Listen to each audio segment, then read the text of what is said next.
Engkau kekuatan, Engkau perlindungan bagi hidup kami Tuhan. Pertolongan-Mu buat hidup kami selalu ada dan tepat waktunya. Terima kasih buat tangan-Mu Tuhan yang selalu menopang, yang selalu memegang dan memeluk kami. Terima kasih. Firman-Mu berkata Kau besertaku, maka kuat roh dan jiwaku. Tangan-Mu Tuhan selalu ku nantikan.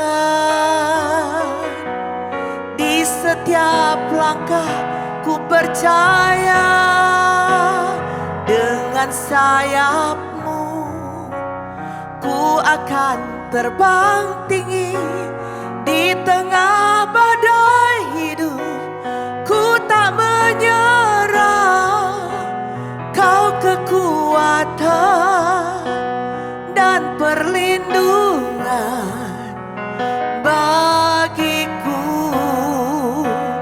pertolonganku di tempat maha tinggi. Ku mengangkat tanganku, aku berserah. Kau ku nantikan, Kau yang ku sembah, Yesusku, Rajaku. Terima kasih Tuhan. Firman-Mu berkata Kau besertaku, maka kuat roh dan jiwaku. Tangan-Mu Tuhan selalu ku nantikan.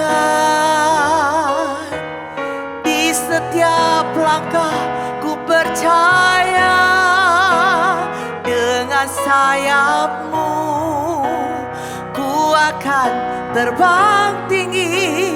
Di tengah badai hidup ku tak menyerah.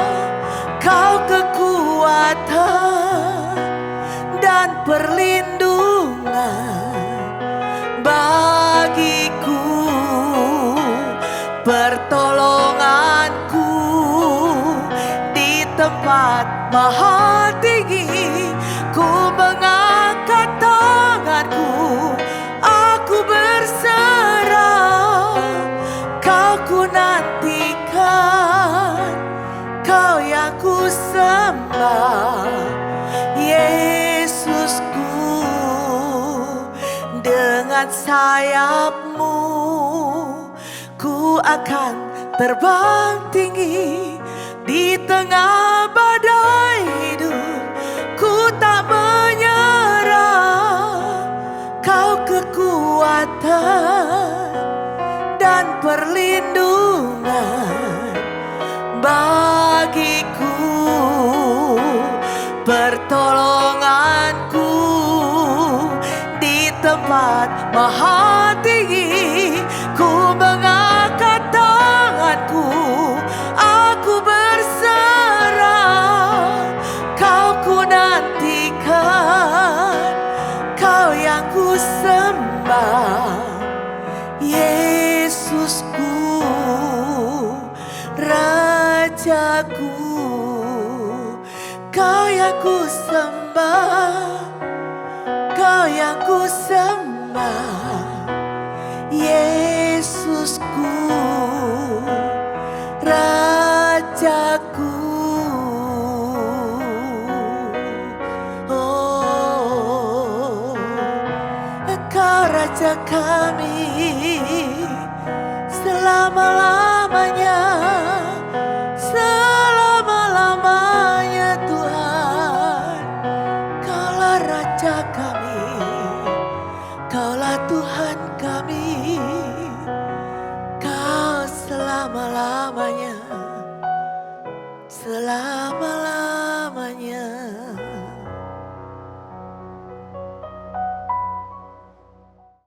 Shalom, Bapak Ibu Saudara yang terkasih, saat ini dalam edisi Rise Up, kita akan membahas dari Matius 24 dan saya ingin mengambil dari ayat 12 dan 13. Karena kedurhakaan makin bertambah, kasih kebanyakan orang akan menjadi dingin, namun orang yang bertahan sampai pada kesudahannya akan diselamatkan.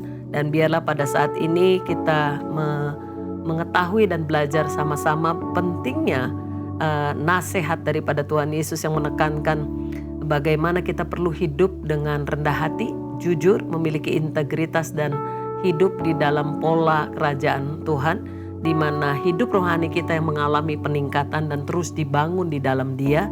Dan orang-orang yang mau untuk belajar merendahkan diri, Tuhan sendiri katakan akan ditinggikan. Dan melalui ayat ini yang perlu kita renungkan adalah pertama, di situ jelas dikatakan kedurhakaan dan ketidaksetiaan itu makin meningkat. Jadi garis bawahi hal itu bagaimana akan bertambah. Jadi ada peningkatan sehingga di situ dikatakan apa yang harus dikerjakan karena kedurhakaan dan ketidaksetiaan. Artinya nilai-nilai moral itu makin merosotnya nilai-nilai moral dalam kehidupan umat manusia. Dan ini diartikan peningkatan dosa. Dan begitu juga kebejatan, kejahatan dalam masyarakat makin meningkat. Ini sebuah peringatan bagaimana dunia ini menuju kepada kehancurannya. Namun orang-orang yang memiliki pola hidup kerajaan Allah, mereka akan memiliki perbedaan. Caranya berbeda, sikapnya berbeda, tutur katanya berbeda. Yang kedua, di situ dikatakan kasih menjadi dingin. Kita harus garis bawahi. Ayat ini menekankan kebanyakan orang akan mengalami kasih yang menurun. Ada sebuah indikasi bagaimana situasi kejahatan meningkat. Orang tidak lagi peduli satu dengan yang lain, bahkan kehilangan kasih. Empati juga menurun, kebaikan menurun. Sehingga perilaku dan sifat yang muncul adalah sifat sebaliknya. Kasar, tidak pedulian, dan begitu banyak orang yang memiliki sikap seperti itu tentang kerasnya kehidupan, mereka juga menjadi makin keras. Dan kehilangan terutama adalah empati dan kasih kepada sesama. Itu sebabnya yang ketiga adalah orang-orang yang setia. Di situ dikatakan yang bertahan sampai pada kesudahannya akan diselamatkan. Dan biarlah kita ditemukan oleh Tuhan menjadi orang-orang yang setia dan tabah. Yang ketiga adalah di tengah situasi yang memburuk, pesan penghiburan yang ingin disampaikan melalui Matius 24 adalah sudahkah kita setia dan mampu bertahan sampai kesudahannya? Karena orang-orang yang setia adalah setia kepada nilai dan kebenaran daripada firman Tuhan, yaitu memiliki hubungan yang erat dengan Tuhan. Mereka memang mengalami yang namanya godaan, tapi mereka bisa tetap memandang kepada Tuhan dan mereka bisa tetap tabah sekalipun ditekan, dihimpit oleh banyaknya masalah. Mereka tetap sanggup menghadapi apapun bersama dengan Tuhan. Dan pesan ini menekankan pentingnya kesetiaan dan loyalitas serta memiliki integritas yang tinggi. Karena dengan kekuatan kita memang kita tidak bisa, tapi dengan Tuhan, membangun hubungan dengan Tuhan itu kuncinya. Kita mampu menghadapi apapun, sekalipun dunia sekitar kita mengalami keruntuhan, kedurhakaan, ketidaksetiaan, tapi biarlah kita yang menjadi orang percaya, orang-orang yang memiliki kasih Kristus, kita boleh memelihara kasih, memiliki empati, memiliki juga namanya belas kasihan daripada Tuhan, dan membangun nilai-nilai rohani sehingga kita bisa menolong lingkaran di mana kita ada, tinggal dan bekerja dan berusaha. Ini menjadi pengingat supaya masing-masing kita menjaga hati dan tidak dingin. Biarlah kebaikan, kemurahan hati dan semua buah roh itu melimpah dalam kehidupan kita. Dan mari kita berdoa. Kami mengucap syukur karena Engkau nyata di kehidupan kami. Mari Tuhan terus beracara. Kami perlu Engkau di tengah himpitan dunia ini. Biarlah kami tetap kokoh, kami tetap bergantung kepada Tuhan, dan Tuhan temukan kami menjadi pribadi yang setia, gigih dan tabah menghadapi apapun, karena kami punya kekuatan kuasa Tuhan. Dan berjalanlah di hadapan kami siap melakukan tugas tanggung jawab kami, memikul salib sampai Tuhan datang. Dalam nama Yesus kami berdoa dan bersyukur, amin. Matius 24 Khotbah tentang akhir zaman. Bait Allah akan diruntuhkan. Sesudah itu Yesus keluar dari bait Allah, lalu pergi. Maka datanglah murid-muridnya dan menunjuk kepada bangunan-bangunan bait Allah. Ia berkata kepada mereka, "Kamu melihat semuanya itu? Aku berkata kepadamu, sesungguhnya tidak satu batu pun di sini akan dibiarkan terletak di atas batu yang lain. Semuanya akan diruntuhkan." Permulaan penderitaan. Ketika Yesus duduk di atas bukit Zaitun, datanglah murid-muridnya kepadanya untuk bercakap-cakap sendirian dengan dia. Kata mereka, "Katakanlah kepada kami, bila manakah itu akan terjadi dan apakah tanda kedatanganmu dan tanda kesudahan dunia?" Jawab Yesus kepada mereka, "Waspadalah supaya jangan ada orang yang menyesatkan kamu. Sebab banyak orang akan datang dengan memakai namaku dan berkata, 'Akulah Mesias,' dan mereka akan menyesatkan banyak orang. Kamu akan mendengar deru perang atau kabar-kabar tentang perang. Namun berawas-awaslah jangan kamu gelisah, sebab semuanya itu harus terjadi, tetapi itu belum kesudahannya. Sebab bangsa akan bangkit melawan bangsa, dan kerajaan melawan kerajaan. Akan ada kelaparan dan gempa bumi di berbagai tempat. Akan tetapi semuanya itu barulah permulaan penderitaan menjelang zaman baru. Pada waktu itu kamu akan diserahkan supaya disiksa, dan kamu akan dibunuh dan akan dibenci semua bangsa oleh karena namaku, dan banyak orang akan murtad dan mereka akan saling menyerahkan dan saling membenci. Banyak nabi palsu akan muncul dan menyesatkan banyak orang.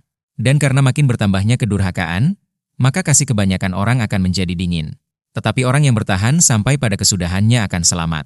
Dan Injil kerajaan ini akan diberitakan di seluruh dunia menjadi kesaksian bagi semua bangsa. Sesudah itu barulah tiba kesudahannya. Siksaan yang berat dan mesias-mesias palsu.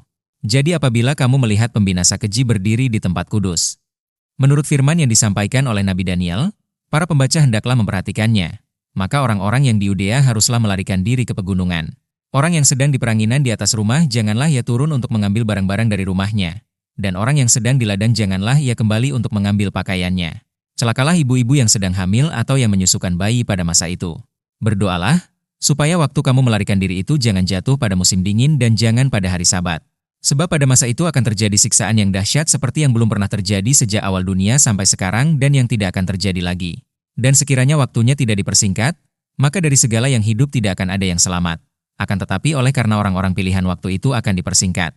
Pada waktu itu jika orang berkata kepada kamu, "Lihat, Mesias ada di sini," atau "Mesias ada di sana," jangan kamu percaya. Sebab Mesias-Mesias palsu dan nabi-nabi palsu akan muncul dan mereka akan mengadakan tanda-tanda yang dahsyat dan mujizat-mujizat, sehingga sekiranya mungkin, mereka menyesatkan orang-orang pilihan juga. Camkanlah, aku sudah mengatakannya terlebih dahulu kepadamu. Jadi, apabila orang berkata kepadamu, "Lihat, ia ada di padang gurun," janganlah kamu pergi ke situ. Atau, "Lihat, ia ada di dalam bilik," janganlah kamu percaya. Sebab sama seperti kilat memancar dari sebelah timur dan melontarkan cahayanya sampai ke barat, demikian pulalah kelak kedatangan Anak Manusia. Di mana ada bangkai, di situ burung nazar berkerumun. Kedatangan Anak Manusia. Perumpamaan tentang pohon ara. Segera sesudah siksaan pada masa itu matahari akan menjadi gelap dan bulan tidak bercahaya dan bintang-bintang akan berjatuhan dari langit dan kuasa-kuasa langit akan goncang. Pada waktu itu akan tampak tanda Anak Manusia di langit dan semua bangsa di bumi akan meratap dan mereka akan melihat Anak Manusia itu datang di atas awan-awan di langit dengan segala kekuasaan dan kemuliaannya. Dan ia akan menyuruh keluar malaikat-malaikatnya dengan meniup sangkakala yang dahsyat bunyinya dan mereka akan mengumpulkan orang-orang pilihannya dari keempat penjuru bumi. Dari ujung langit yang satu ke ujung langit yang lain. Tariklah pelajaran dari perumpamaan tentang pohon ara apabila ranting-rantingnya melembut dan mulai bertunas, kamu tahu bahwa musim panas sudah dekat. Demikian juga, jika kamu melihat semuanya ini, ketahuilah bahwa waktunya sudah dekat, sudah di ambang pintu. Aku berkata kepadamu, sesungguhnya angkatan ini tidak akan berlalu, sebelum semuanya ini terjadi. Langit dan bumi akan berlalu, tetapi perkataanku tidak akan berlalu. Tetapi tentang hari dan saat itu tidak seorang pun yang tahu. Malaikat-malaikat di sorga tidak, dan anak pun tidak, hanya Bapa sendiri. Nasihat supaya berjaga-jaga. Sebab sebagaimana halnya pada zaman Nuh, demikian pula halnya kelak pada kedatangan Anak Manusia. Sebab sebagaimana mereka pada zaman sebelum air bah itu makan dan minum, kawin dan mengawinkan, sampai kepada hari Nuh masuk ke dalam bahtera, dan mereka tidak tahu akan sesuatu. Sebelum air bah itu datang dan melenyapkan mereka semua, demikian pula halnya kelak pada kedatangan Anak Manusia. Pada waktu itu kalau ada dua orang di ladang, yang seorang akan dibawa dan yang lain akan ditinggalkan. Kalau ada dua orang perempuan sedang memutar batu kilangan, yang seorang akan dibawa dan yang lain akan ditinggalkan. Karena itu berjaga-jagalah, sebab kamu tidak tahu pada hari mana Tuhanmu datang. Tetapi ketahuilah ini, jika tuan rumah tahu pada waktu mana pada malam hari pencuri akan datang, sudahlah pasti ia berjaga-jaga, dan tidak akan membiarkan rumahnya dibongkar. Sebab itu, Hendaklah kamu juga siap sedia, karena Anak Manusia datang pada saat yang tidak kamu duga. Perumpamaan tentang hamba yang setia dan hamba yang jahat. Siapakah hamba yang setia dan bijaksana, yang diangkat oleh tuannya atas orang-orangnya untuk memberikan mereka makanan pada waktunya? Berbahagialah hamba, yang didapati tuannya melakukan tugasnya itu, ketika tuannya itu datang. Aku berkata kepadamu, sesungguhnya tuannya itu akan mengangkat dia menjadi pengawas segala miliknya. Akan tetapi apabila hamba itu jahat dan berkata di dalam hatinya, tuanku tidak datang-datang, lalu ia mulai memukul hamba-hamba lain, dan makan minum bersama-sama pemabuk-pemabuk, maka tuan hamba itu akan datang pada hari yang tidak disangkakannya, dan pada saat yang tidak diketahuinya, dan akan membunuh dia dan membuat dia senasib dengan orang-orang munafik. Di sanalah akan terdapat ratapan dan kertakan gigi.